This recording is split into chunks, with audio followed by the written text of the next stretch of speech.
Hola, gracias por haber abierto el video. Mi nombre es Roger Díaz.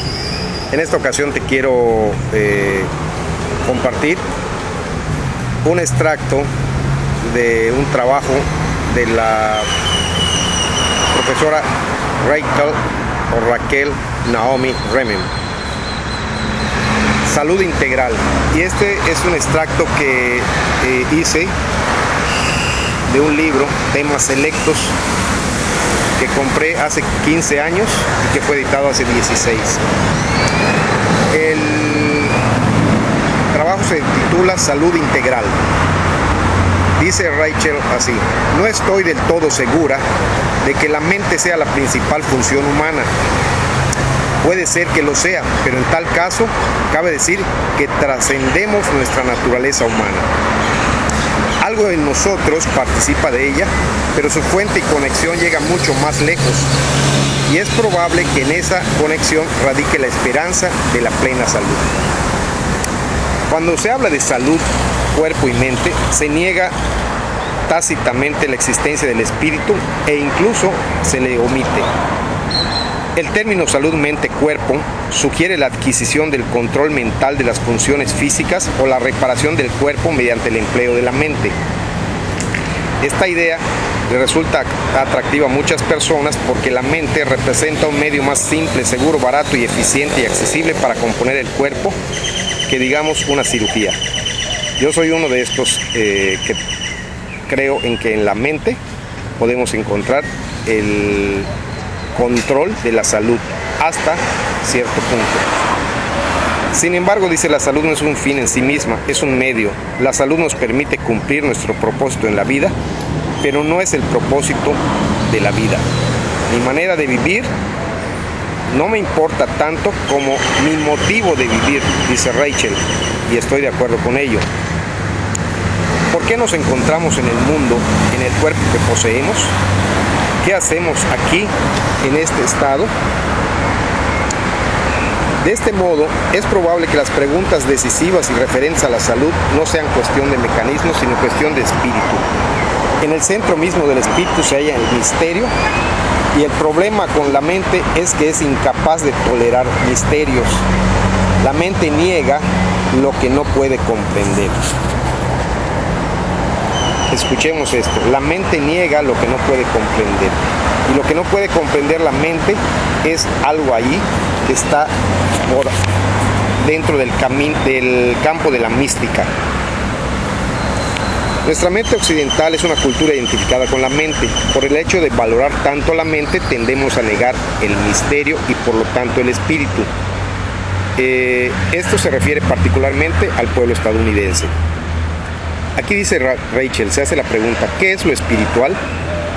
Y dice ella: es más fácil decir qué no es lo espiritual. Lo espiritual suele confundirse con lo moral, pero no es lo moral. La moral tiene que ver con las cuestiones de lo bueno y lo malo y es reflejo de una tradición o consenso social. Lo que se considera moral varía de una cultura a otra, incluso de una época a otra. La moralidad suele ser la base del juicio, por efecto de lo cual un grupo de personas se distancia de otros grupos o los individuos se distancian de los demás. Pero lo espiritual carece de juicio y distanciamiento. Lo espiritual también es diferente de lo ético, que define la manera correcta de relacionarse con los demás, de desarrollar actividades y de comportarse en general. Si lo moral no es lo ético, lo espiritual tampoco lo es. Lo espiritual tampoco es lo psíquico. Lo psíquico es una capacidad que todos compartimos, aunque en algunas personas está más desarrollada que en otras. Es un modo de percibir. Podemos emplear un poder psíquico para conocer lo espiritual, pero lo que conocemos de esta manera es diferente a los medios utilizados para conocerlo. Yo puedo usar cualquiera de mis sentidos para impresionar a los demás, para acumular poder personal, dominar o manipular. En pocas palabras, para exhibir mi distinción y poder personal. Lo espiritual, en cambio, no hace distinciones. Un profundo sentido de lo espiritual nos induce a confiar no en nuestro poder individual, sino en el gran flujo o patrón que se manifiesta en todas las formas de vida, incluso en nosotros mismos. Esto no nos vuelve manipuladores, sino testigos. Aquí hago un apunte. ¿Es real esto? Lo espiritual avasalla, por así decir, la esencia humana. Incluso me atrevo, con el debido respeto que merecen las personas que dicen ser ateos. Y no nos vamos a meter en Honduras. Solamente quiero decir que personas que se dicen ateas, sé que en algún momento dado de sus vidas, si no es que en muchos, se hacen las preguntas nuevamente y entonces viene quizá una respuesta que no le quieren llamar Dios, y es correcto, estoy de acuerdo con ello, no se le llame Dios, que se le llame de la manera que tú quieras, pero es una realidad que es una fuerza, una energía universal de la cual somos partícipes, querramos o no, lo entendamos o no. Bien, ya para la última parte dice, finalmente lo espiritual no es lo religioso, dice Rachel. Una religión, ojo, es un dogma, una serie de creencias referidas a lo espiritual y una serie de prácticas producto de esas creencias. Existen muchas religiones pero tienden a ser mutuamente excluyentes. En cambio, lo espiritual es incluyente. Podríamos decir entonces que lo espiritual es ese ámbito de la experiencia humana con el cual la religión pretende conectarnos mediante el dogma y la práctica. A veces lo consigue, a veces no.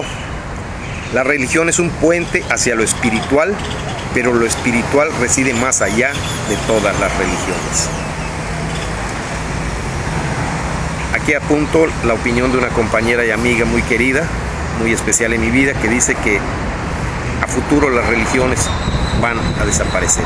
Es posible, no lo niego, pero tampoco lo puedo afirmar en este momento. Dejo abierta la posibilidad.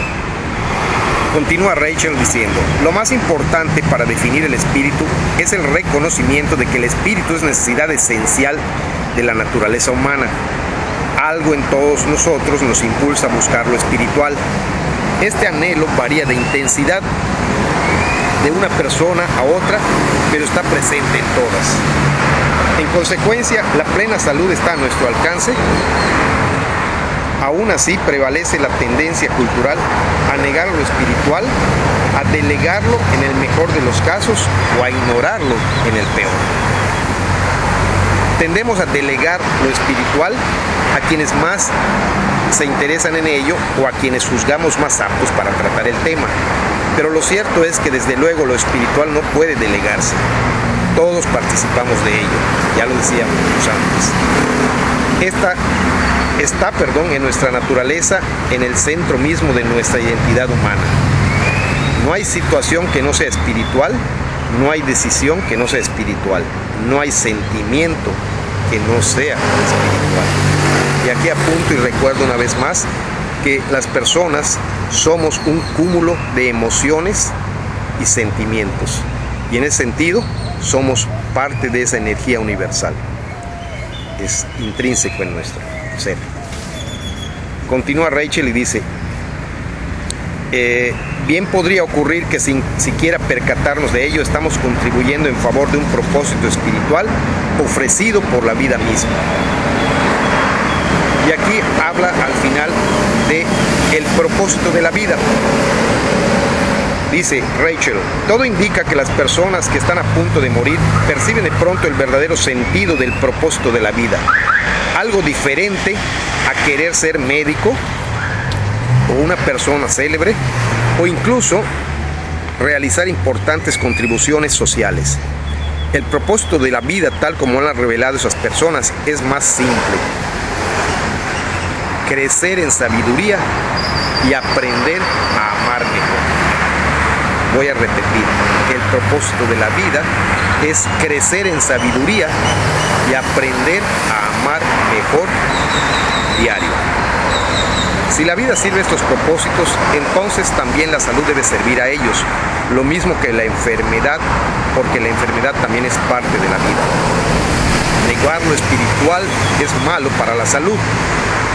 Es probable que muchas enfermedades tengan origen en una inadvertida intranquilidad espiritual, en sensaciones de soledad, de ira, de desinterés por los demás e indiferencia de los demás. Creo que la depresión no tiene que ver tanto con la sensación de que nadie nos ama, sino con nuestra incapacidad para descubrir dónde derramar nuestro amor para amar lo suficiente. Lo que llamamos estrés quizá no sea otra cosa que soledad espiritual, insensibilidad ante nuestras necesidades espirituales o resistencia a advertirlas. De este modo, quedan insatisfechas debido en gran medida a que ni siquiera sabemos que existen. ¿Qué es la soledad espiritual? Básicamente, vivir con un corazón cerrado. Un ser humano no es un mecanismo, sino una oportunidad para que el infinito se manifieste.